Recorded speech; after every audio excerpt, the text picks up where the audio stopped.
Good morning, everyone, and welcome to our latest TMA virtual briefing previewing the 2024 legislative session of the Illinois General Assembly. My name is Rich Carter. I'm TMA's government affairs consultant, and I'll be the moderator for today's briefing. We're joined by TMA state lobbyist David Curtin, as well as a very special guest, State Senator Jason Plummer, who chairs the Small and Mid-Sized Manufacturers Caucus in the Senate. Good morning, gentlemen. Good morning.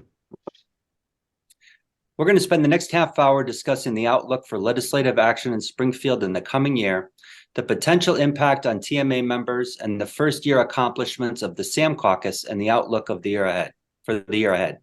Now I'll turn it over to State Lobbyist David Curtin, who will introduce our special guest and get his thoughts on the upcoming session of the Illinois General Assembly. At the end of the program, TMA members will have an opportunity to ask written questions of Senator Plummer by typing them into the Q&A tab on the Zoom control panel.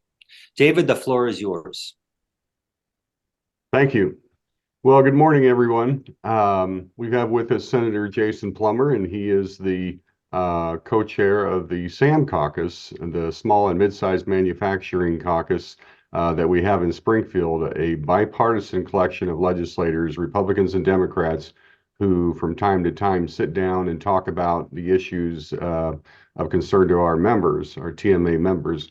So we're lucky to have him. And right before the holidays here, Senator Plummer, would you just like to say hi, and then I'll get into a few questions. Absolutely. Thanks, David. Thanks, Rich. Appreciate you guys putting on another one of these events. It's great to talk with so many job creators across Illinois. I understand how important the manufacturing base is to our industry, our industries across the state, but to the state as a whole. I talk about Illinois often in my district, around the state, even in places like Indiana and Missouri, where I'm involved in business and involved in some politics. And I think that I'm probably preaching to the choir to a certain degree, but one of my great frustrations, and probably, one of the things that propelled me into politics, is if you look at, the geographic location of Illinois, our access to road, rail, river. If you look at our historically strong industries, ag and manufacturing, I would say are the top two, right? If you look at our great workforce, if you look at all these things going for us, there's no reason why we kind of lag some of our neighbors, and we tend to perform poorly in some key economic metrics. It's not because of a lack of resources or assets or strong industries. It's because of bad public policy. And the good thing about that is we're not a state that is, hamstrung by natural issues. We're a state that's hamstrung by human-caused issues. And so if we created the bad public policy, we can create the good public policy. And having organizations like the TMA and having having industries and that are active in policy making and engaged in the civic process, I think is key to turning around the state. So I appreciate you guys doing this. Proud to work with the caucus. As you highlighted, a bipartisan caucus that can really hopefully find some solutions to some of these problems.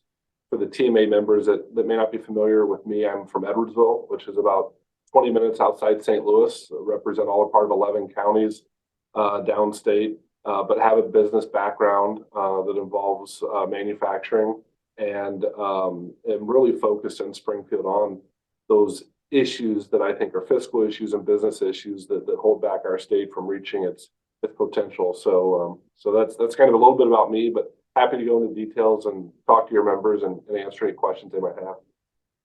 Yeah, Senator Plummer, just maybe give us a recap of the last year, the General Assembly. How do you think it went generally, and just a brief recap?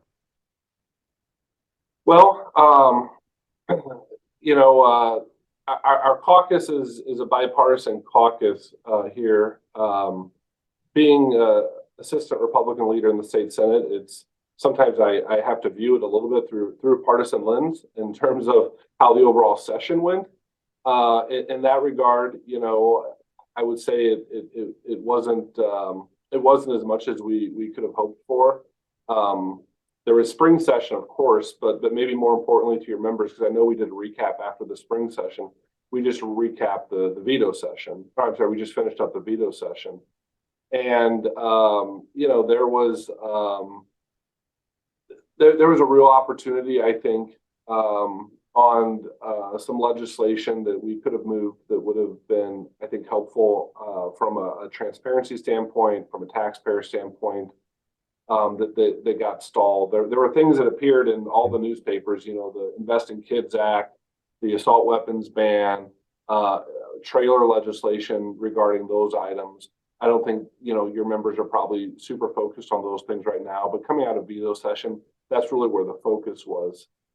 Something I think that would be of interest to your members was in the waning hours of the spring session, and we talked about this on our last call. As part of the Invest in Kids legislation, we got into some horse trading conversations about what we could do to get some things across the finish line. And the Farm Bureau, one of their top priorities this year was reforming the estate tax in Illinois. That is very impactful on the ag community. It's very impactful on the small, medium-sized business community. And there was some positive conversation with Senate Democrats and Senate Republicans on that.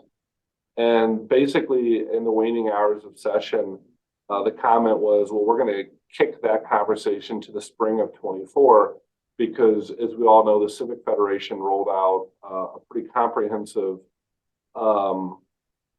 memo on kind of the state of Illinois' fiscal condition in terms of pensions, tax policy, so forth. And the feedback we got in the spring session was, we're kicking all of that to spring of 24, where there will be a very robust conversation around pensions and taxes. And I know that your members are probably very passionate about the terrible tort environment of the state and the workers' comp system and a few things like that. And we could talk a long time on those things. I'm happy to. But I know that they're also probably very focused on the fiscal condition of the state, as well as the fiscal policies of the state and taxes and so forth. And I think that's going to be a very big discussion here just in a few months. Okay, that's interesting. Yeah, and I was just going to ask you kind of like for maybe a little preview of the spring session. Sometimes I use this analogy. Tell me if I'm wrong, but it's kind of like a baseball game in Springfield. We can make a few hits, a few great catches, and some rookies shine, but they have more players on the field. And what I mean by that is there are more players on the field who do not have a business perspective like you do in the General Assembly. Is that fair to say? I mean, I think it's more than fair to say. I've got friends on both sides of the aisle, and I've got friends that come from different backgrounds. But I would tell you, I believe one of the great weaknesses of Illinois, one of the great weaknesses of our legislature is we've got a whole lot of lawyers and a whole lot of people that don't come from a background where they have to understand where to make a payroll. And I really believe in a citizen-driven legislature. There was like over 6,000 pieces of legislation introduced in Springfield this year. Now, naturally, not all of that, makes it to the floor and gets signed into the law. I think about 10% of it did, or something of that nature. But when you have over 6,000 bills, right, from tax policy to road construction to healthcare to education to the social issues that people talk about with guns, abortion, and so forth, there's not a legislator there that's a subject matter expert in everything that crosses their desk. And you have to have legislators that have the self-confidence to say, I don't know much about healthcare, so I'm going to reach out to healthcare experts. I don't know much about this, so I'm going to reach out to experts in this. And I think when it comes to the legislature, having people from a diverse background that can provide their input where they fully understand the issues is valuable. And it's also valuable because I think legislators need to feel the impact of what it is that they do. We have a lot of people in Springfield, in Washington, D.C. for that matter, that kind of live in a bubble. They pass legislation, but they never feel the consequences of it. And, not only do we have, I don't know, maybe really 4 or 5 people tops that come from a real business background in a Senate of 59 people, but you probably only have at most, I don't know, 4 or 5 people that have a true full-time job outside of the legislature. And I think both those things are not good for the state or for the legislature. I see. That's interesting. Well, let's, if I could, ask about a couple of specific pieces of legislation that did pass last year. The piece of legislation that deals with the temporary employees at working at our manufacturers, at our companies, and they passed a bill that would put new requirements on the staffing agencies. And I was just because of all these restrictions, a lawsuit has been filed, and a portion of that law has been, I don't know, the word stayed is legally the word, but it has been delayed until April 1st of next year.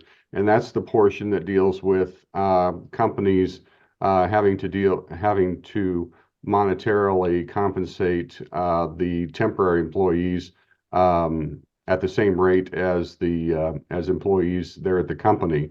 Can you shed a little light on what's going on there, and if what that lawsuit portends? Well, there's a couple pieces there. I'll get into the lawsuit portion, I think, in a second. Speaking specifically to the legislation, you know, a lot of issues were brought up in committee, as well as on the floor on that bill. I think this bill is a good example of the type of bill that I like to always assume there's good intentions behind everything that people do. And so let's say that there's good intentions behind it, that's fine.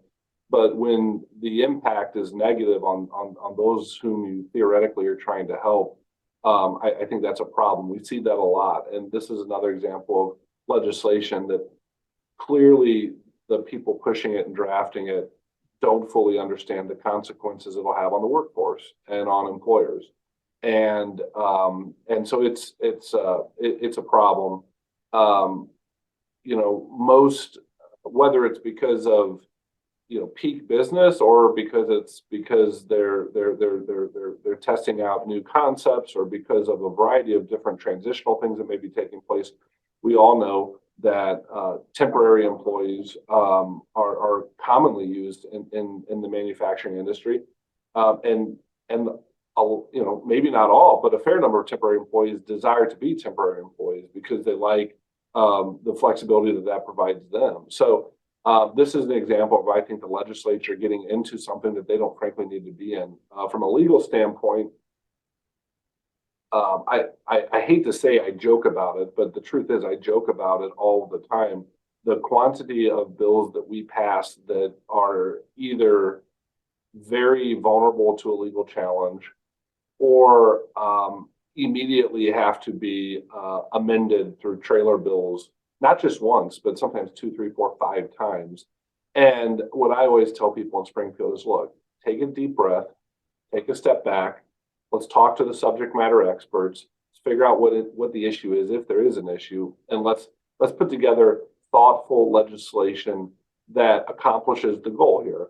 I think that we rush stuff through. Sometimes it's 3 o'clock in the morning. Sometimes it doesn't get a full committee hearing. Sometimes and you can just tell it's an idea that got slapped on a piece of paper that wasn't really fully thought out. And I think this bill is one of them, because I think it is vulnerable to legal challenges. We just saw a big announcement earlier this week where one of their key pieces of legislation was called, literally, I'm not just saying this, it was called stupid, and I forget, one of the worst pieces of legislation a federal court had ever seen. And you would think that people in Springfield would be a little bit embarrassed by how many times courts slap down their legislation, and they would say, hey, let's go about this in a more thoughtful process. But this bill, I think, is a recipe of a lot of the issues that we have in Springfield, from people not understanding what it is they're trying to do, not understanding the consequences of the legislation, and then slapping it together in a way that makes it vulnerable to legal challenges. And I think that this bill will continue to have problems in court. Interesting. As you know, a paid family leave bill takes effect on January 1.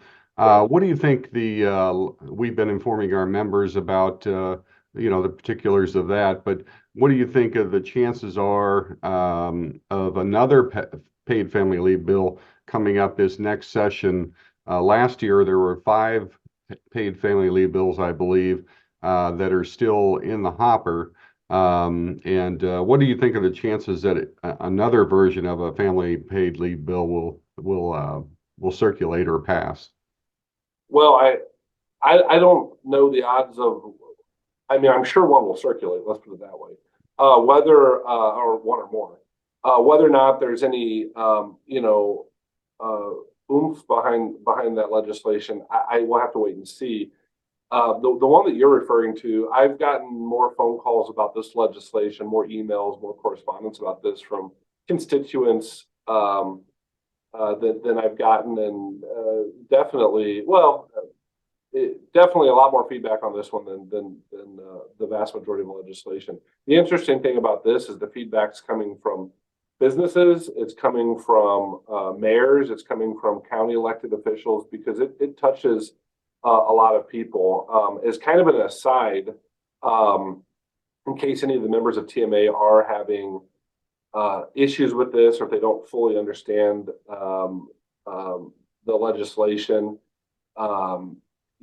the information that I've received is the Department of Labor will be enforcing the statute. So while it's not fully understood and it hasn't been fully rolled out, I think it's probably best to follow the public advice that the Department of Labor has rolled out in implementing the new act. The Department of Labor has done a pretty good job of they created an entire website dedicated to this legislation, which I guess, if you have to create websites about legislation, that might be a sign that there's an issue with the legislation. But if you go to, it's a pretty good resource for people that have questions about it. There's an FAQ. I've referred back to it several times actually in trying to help my constituents. They've also got some several educational WebEx presentations on it and everything else. There's also some seminars coming up that I don't remember the dates off the top of my head. Some in December, some in January, that are referenced on the website too, that your members could sign up for.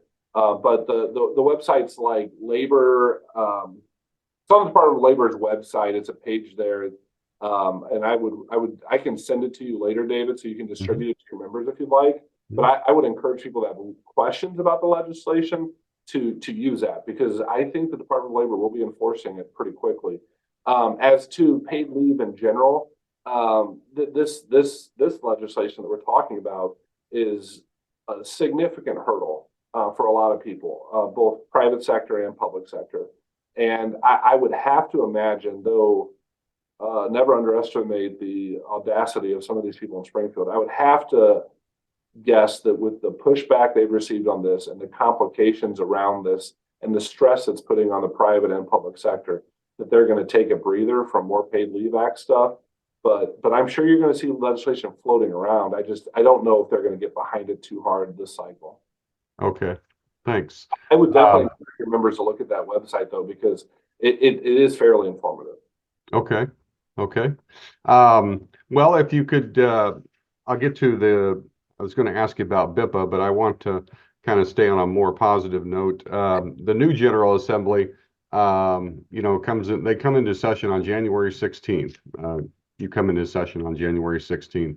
I didn't know that date, so I appreciate you giving me the heads up. I knew it was sometime in January. Yeah, but I do know, it's an election year, and usually they don't pass a lot or they don't circulate. Well, they certainly don't pass a lot of controversial legislation. Now, that used to be conventional wisdom, but with super majorities in each chamber who don't have a business perspective, maybe that doesn't hold up. Maybe that conventional wisdom does not hold up in an election year. Usually it's pretty light legislatively. But what do you think about the legislative load this session, for particularly in regards to issues that our manufacturers would be concerned about? Well, I think what you said is exactly right. I think historically, election year sessions have been kind of vanilla, pretty slow, pretty plain, pretty whatever. I think back then, though, everyone could kind of agree, Republican and Democrat, North, South, everything. I think we could kind of generally agree on what is controversial legislation.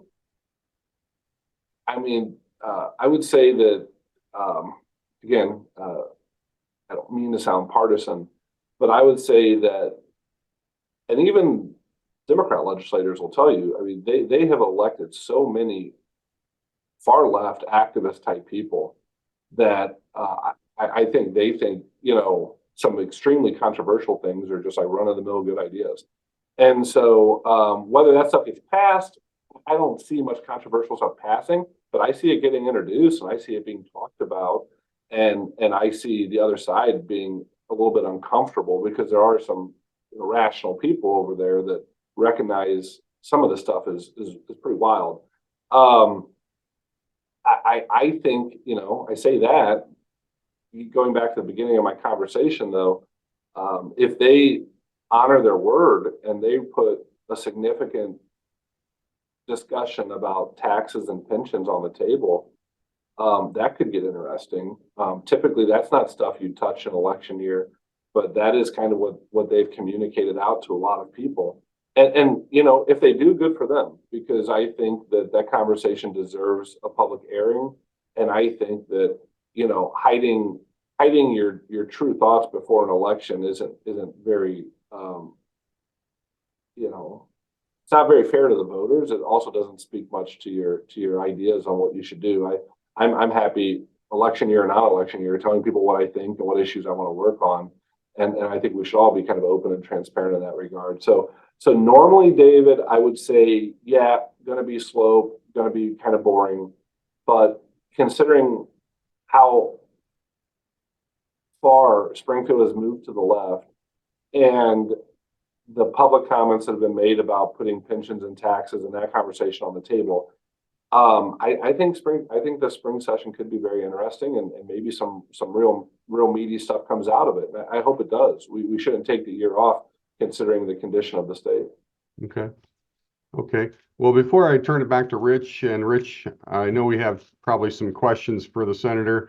I wanted to ask you real quick, just on that, when you mentioned taxes and pension, can you give a 1-minute summary of what we're talking about specifically, as opposed to generally?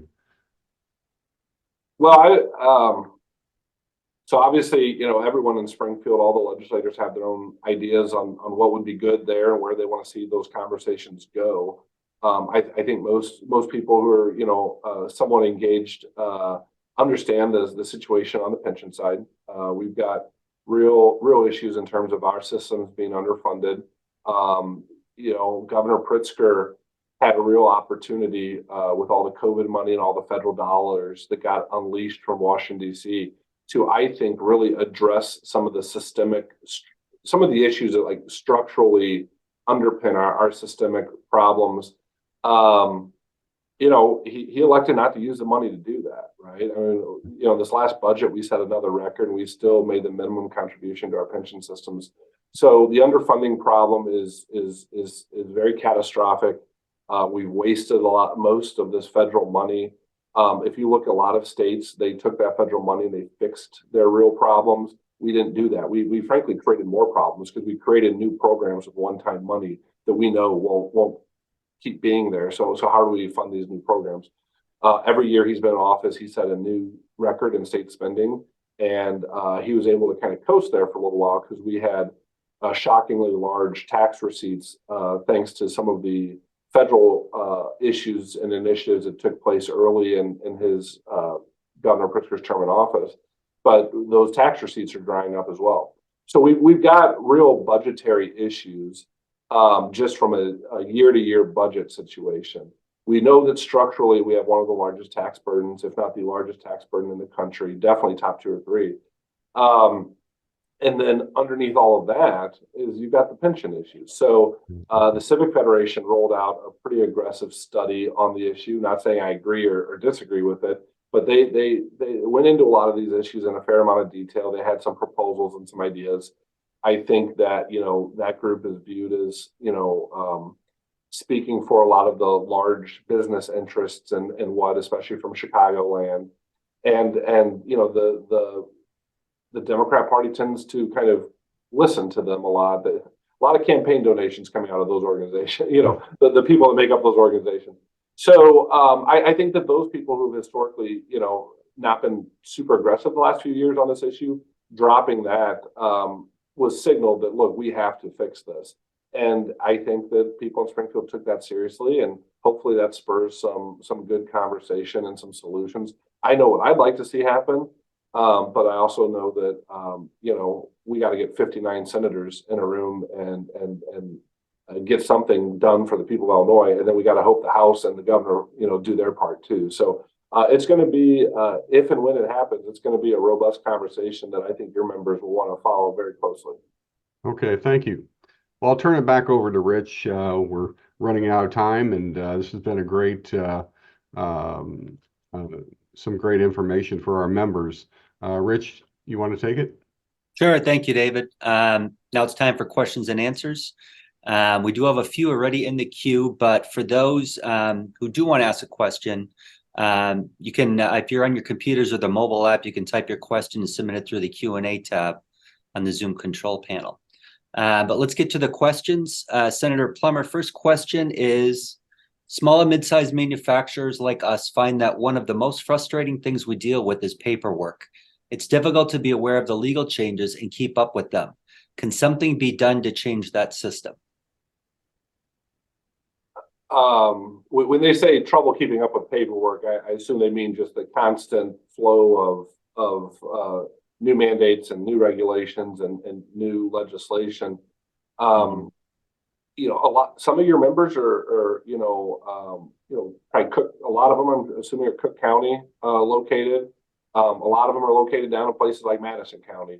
So naturally, I think your membership needs to be aware of not just state issues and state regulations and rules, but also those emanating from their local units of government. And some of those are much more burdensome than others.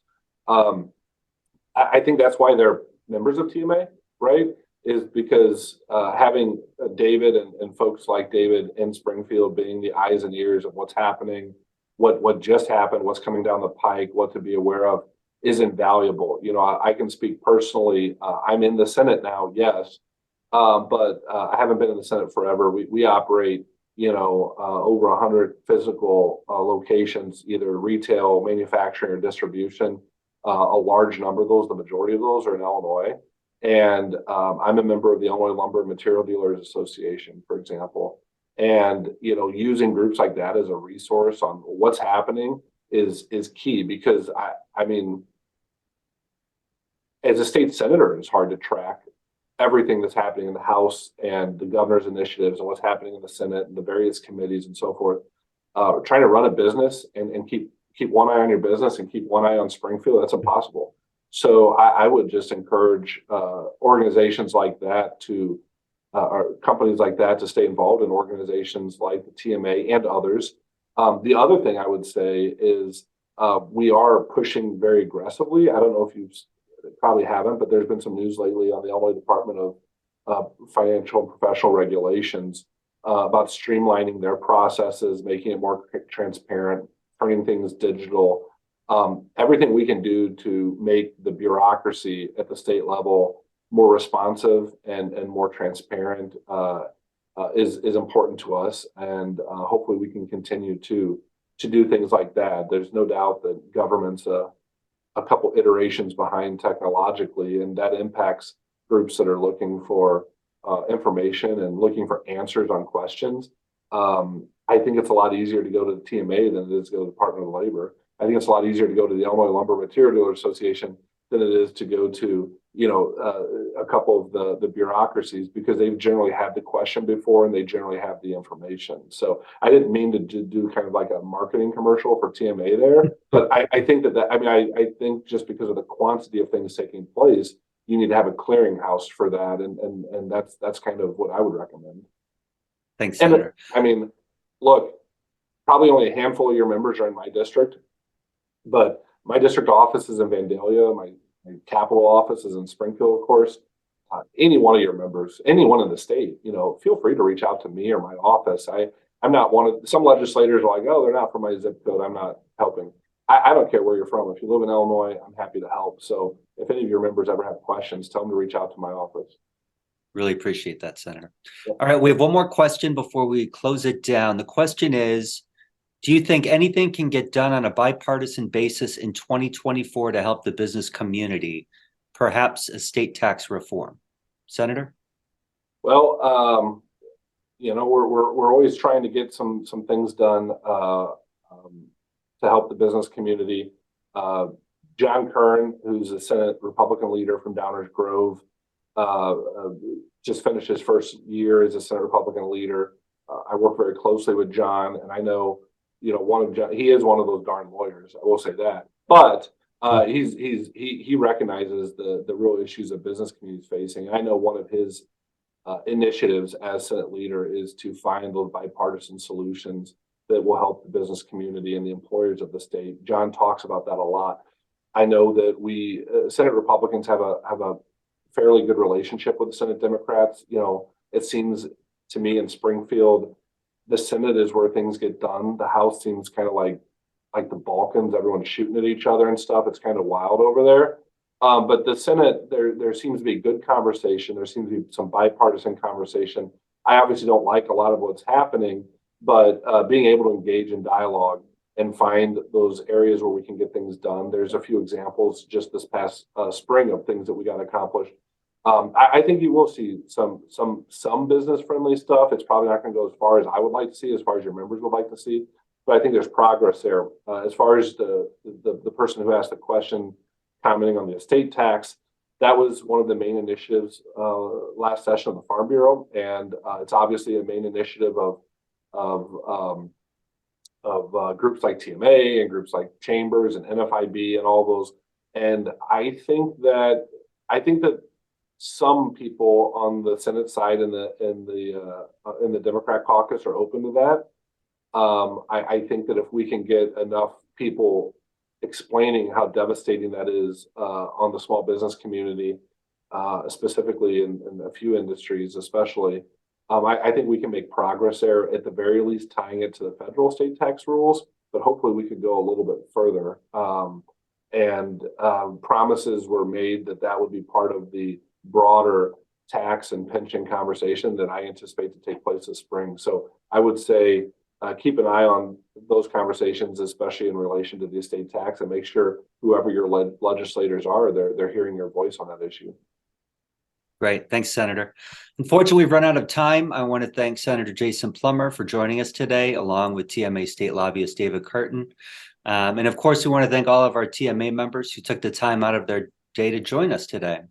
Thanks, everyone. Have a great day and enjoy the holidays. Thank you, guys. Goodbye. Take care. Thank you, Senator.